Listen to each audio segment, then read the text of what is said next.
नाज़रीन और सामीन अस्सलाम वालेकुम। मेरा नाम अहमद है। HBL PSL सीजन 9 के अंदर मैच नंबर 29 खेला गया पेशावर जर्मी और कराची किंग के दरमियान। पेशावर जर्मी ने टॉस जीता, पहले बैटिंग की और 6 विकेट पे 147 स्कोर किया। 20 ओवर पूरे खेले।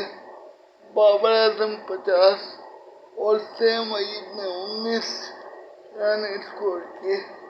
जवाब में कराची किंग ने 5 विकेटों के नुकसान पे 145 स्कोर किया। 20 ओवर पूरे खेले और 2 रन के मामूली मार्जिन से और ये मैच हार गए। तो कांग्रेचुलेशन कहेंगे पेशावर जर्मी को 29वां मैच जीतने पे। HBL PSL सीजन 9 खुल के खेल। Thank you.